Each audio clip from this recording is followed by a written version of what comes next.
Hello, my name is April Brady, and I'm the Director of the Division of Bioequivalence 3 in the Office of Bioequivalence within the Office of Generic Drugs. In this presentation, I will share with you fundamental information on mid-cycle review meetings and the new meeting type of enhanced mid-cycle review meetings for complex generic drug products and competitive generic drug therapies under GDUFA 3. These meeting types will provide an increased opportunity to engage more with industry on clinical, scientific, and regulatory issues impacting generic drug approvals. For the purposes of this presentation, going forward, mid-cycle review meetings will be referred to as MCRMs, and enhanced mid-cycle review meetings will be referred to as enhanced MCRMs and denoted as EMCRMs in the presentation slides. The outline for this presentation will include the following. I will start with sharing the cutoff dates for filing of an abbreviated new drug application in order to be considered under the GDUFA 3 process for MCRMs and enhanced MCRMs. Next, the difference between GDUFA 2 and GDUFA 3 as it relates to meeting type, format, process, and go date extensions will be presented. This will be followed up by providing the definition of MCRMs, enhanced MCRMs, and CGT MCRMs, along with the eligibility criteria under GDUFA 3. In addition, how to submit a meeting request along with what should be in the meeting package and the grant denied notification from the agency will also be covered. Subsequently, a recap and summary of the process and meeting types will be shared, and then I will close with resources and particular guidances for industry. Only abbreviated new drug applications that are considered as acceptable for filing by the Division of Filing Review on or after October 1st, 2022 will follow the GDUFA 3 process for MCRMs and enhanced MCRMs. Under GDUFA 2, we only had mid-review cycle meetings known as MRCMs, and they could only be teleconferences in which the agency was responsible for scheduling the meeting and providing agenda items. There was no GDUFA go date extension. Now under GDUFA 3, we have changed the name to MCRMs. We have added a new meeting type called enhanced MCRMs. Depending on the meeting type, the format may be a written response, teleconference, video conference, or even face-to-face. Also under GDUFA 3, eligible applicants will be able to request the meeting and provide proposed agenda items. A critical difference between a MCRM and enhanced MCRM is that for MCRMs, the GDUFA go date will not be extended, which is no change from the GDUFA 2 process. However, for the new meeting type of enhanced MCRMs, the GDUFA go date will be extended 60 days from the current go date. Under GDUFA 3, a MCRM is defined as an opportunity for applicants to ask for the rationale for any deficiency identified in the mid-cycle discipline review letter, known as the DRL, and or to ask questions related to FDA's assessment of the data or information in the ANDA. Some key points are the applicant may not present any new data or information at the meeting.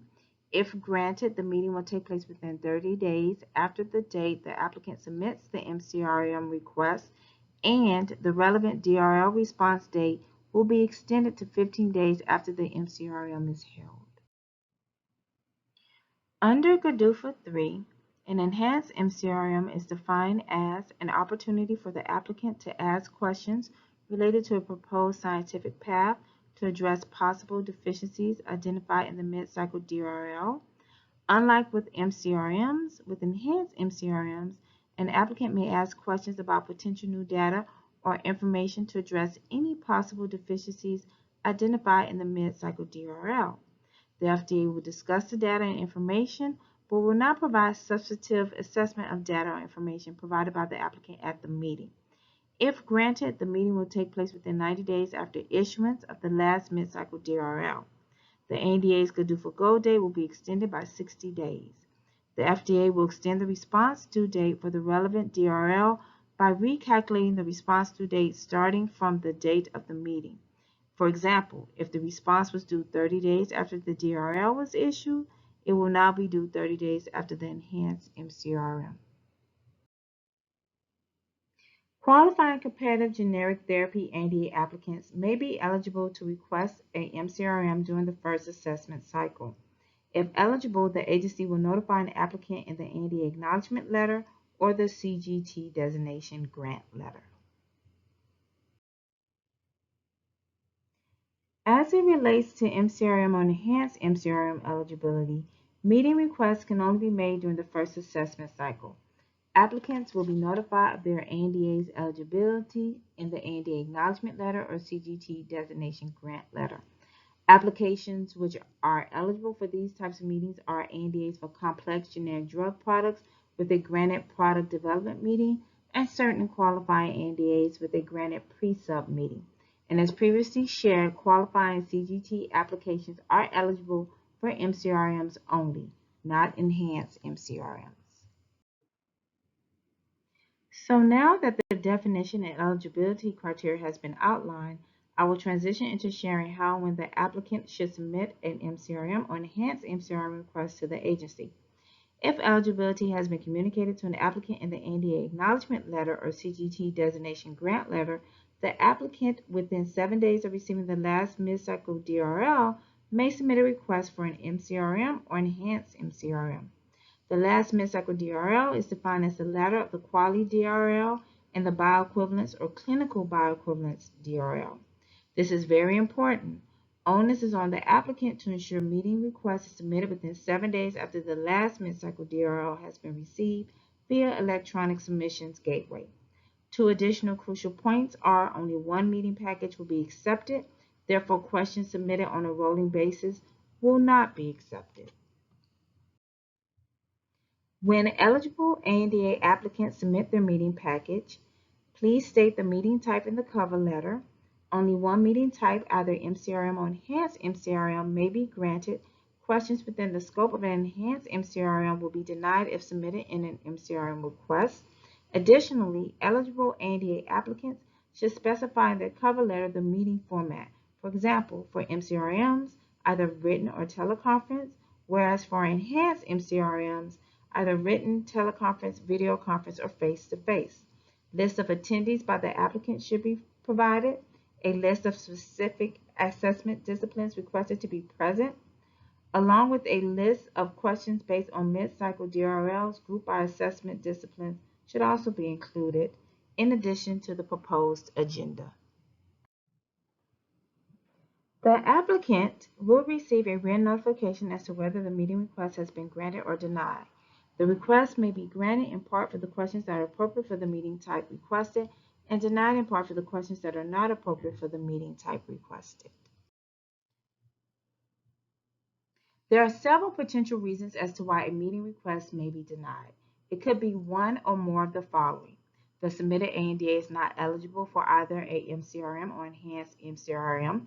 For example, if eligibility was not conveyed in the ANDA acknowledgement letter or CGT designation grant letter, a request was received prior to the last mid-cycle DRL issuance.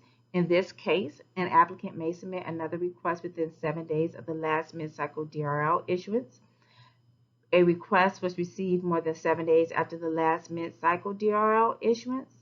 A request was received after the first assessment cycle, or more than one meeting request was submitted.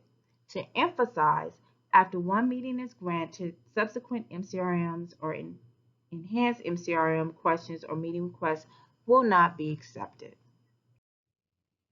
Also, if an applicant intends to ask questions regarding a DRL in an MCRM or enhanced MCRM, the applicant should not respond to the said DRL prior to the meeting. Now, if the response due date for a DRL is before the due date by which an applicant must request the MCRM or enhanced MCRM, then the applicant should request an extension to respond to that DRL.